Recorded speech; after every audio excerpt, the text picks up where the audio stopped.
하나님 아버지의 사랑과 우리 주 예수 그리스도의 은혜와 평강이 저와 여러분 심령 속에 말씀과 성령으로 충만하시기를 우리 주 예수 그리스도 이름으로 간절히 축원합니다.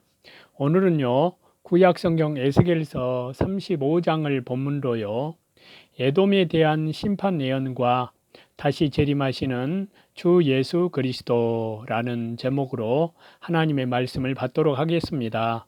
먼저 본문의 1절과 2절을 보시면요, 세일산에 대한 하나님의 심판의 예고입니다.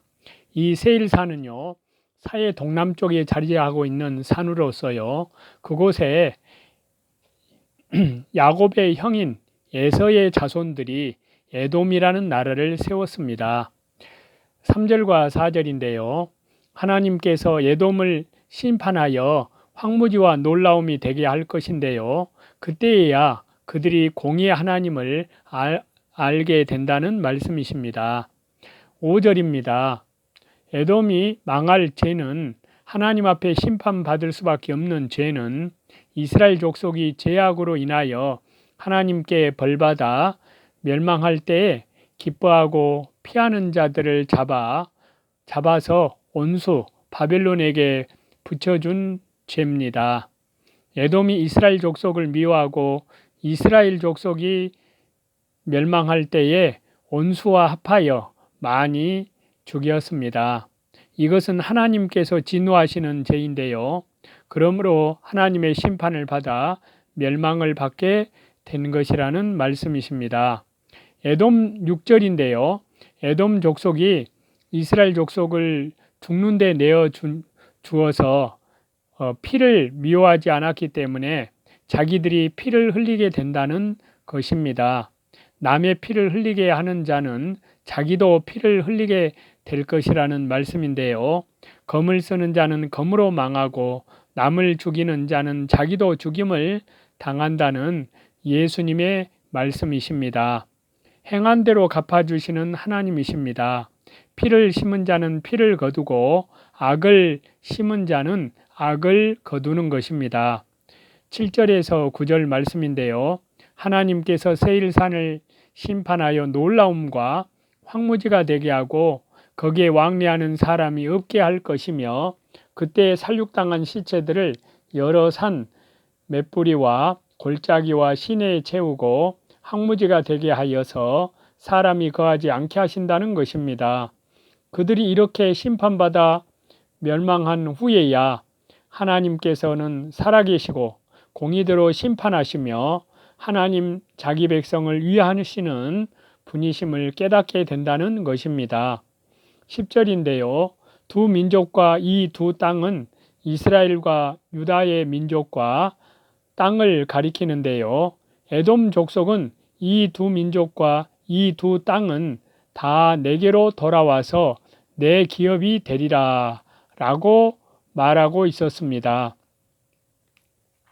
이것은요, 에돔 족속이 이스라엘과 유다를 점령하여 그 땅을 자기 땅으로 삼고 그 백성들을 종으로 삼겠다는 것입니다.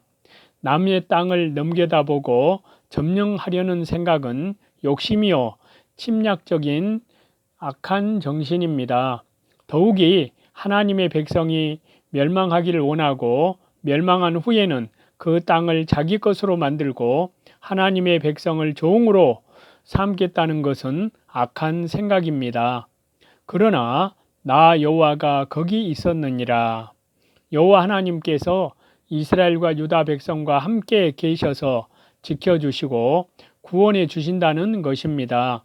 하나님께서 이스라엘을 죄로 인하여 일시적으로 징벌한 다음에는 다시 회복시켜 주실 것을 가리키시는 말씀이십니다.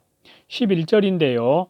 에돔 족속이 이스라엘 백성을 미워하고 이스라엘 백성에게 노하고 시기하였으므로 하나님께서 에돔에 행한 대로 심판하신다는 것입니다.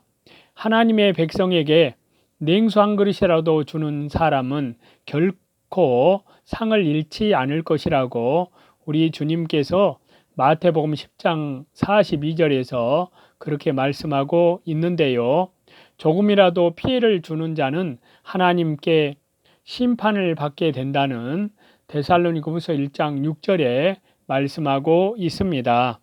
하나님의 백성에 대해서 노하거나 하나님의 백성에 대하여서 미워하거나 시기하는 자는 반드시 심판을 받게 된다는 말씀이십니다. 12절인데요. 이스라엘이 하나님의 징계를 받아서 환난 중에 있을 때에 에돔이 이스라엘을 점령할 기회로 삼고 이스라엘 백성을 욕을 보였습니다. 그것을 하나님께서 아시고 그 욕을 보인 일들을 또한 보시고 또 심판하신다는 것입니다. 하나님의 백성이 환난 당할 때에 도와주지 않고 그것을 기회로 삼아서 자기의 이로 삼으려 하는 자들은 다 심판을 받아서 멸망한다는 말씀이십니다. 그래서 잠언 24장 17절과 18절에 보시면은 이런 말씀이 있는데요. 네 온수가 넘어질 때 즐거워하지 말며 그가 엎드러질 때 마음에 기뻐하지 말라.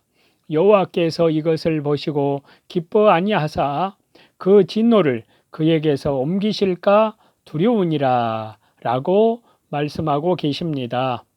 욕하는 모든 말을 나 여호와가 들은 줄을 네가 알리로다. 자, 하나님의 백성을 욕하면 하나님께서 다 들으시고 그것을 기억하셨다가 심판하신다는 말씀이십니다. 13절인데요. 에돔 족속이 하나님과 이스라엘 족속을 욕을 하고 자기들의 자랑하는 말을 하나님께서 들으시고 심판하신다는 것입니다. 하나님은 살아계셔서 보시고 들으시고 심판하시는 인격적인 분이십니다. 입으로 자랑하며 자기를 자랑하는 것은 하나님께서 미워하시는 죄입니다. 사도 바울은 그래서 자기 약한 것을 자랑하였다고 말씀하고 있습니다. 자기가 잘한 것을 자랑하고 교만하면 하나님께서 대적하셔서 심판하신다는 말씀이십니다. 14절에서 15절인데요. 에돔 족속은 이스라엘 땅이 항무해질 때에 즐거워했습니다. 그러므로 하나님께서 에돔을 항무지가 되게 하신다는 것입니다. 그때 그들이 하나님은 살아계심과 공의대로 심판하시는 분이심을 알게 된다는 것입니다. 험준한 산악지대에 거주하던 에돔은 비옥한 팔레스타인에 대하여 항상 눈독을 들이고 있었습니다. 그러던 차에 이스라엘이 바벨론 포로로 잡혀가게 되는 어려운 상황을 맞이하게 되자 바벨론과 동맹을 맺고요. 이스라엘의 영토를 소유하려고 했던 것입니다. 그러나 본문을 통해서 그러한 어려운 상황 속에서도 여호와 하나님께서는 거기에 계셨음을 우리가 알 수가 있는데요. 세상은 에돔의 모습처럼 항상 성도들을 자신의 통치권 아래에 두려고 합니다. 그렇기 때문에 성도들은 항상 세상 속에서 곤경에 빠질 위험이 도사리고 있음을 알아야 하겠습니다.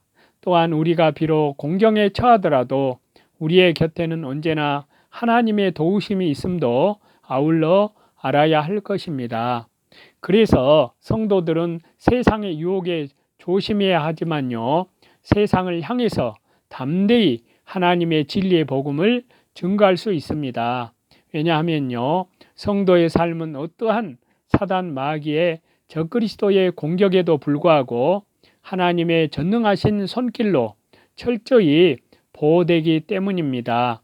그 일에 쓰임받는 주 예수 그리스도의 재림을 향하여 날마다 말씀 중심으로, 기도 중심으로, 예배 중심으로 신실하게 하나님 나라와 복음을 위하여 믿음으로 진보하시는 저와 여러분이 다 되시기를 다시 재림하시는 우리 주 예수 그리스도 이름으로 간절히 축원합니다.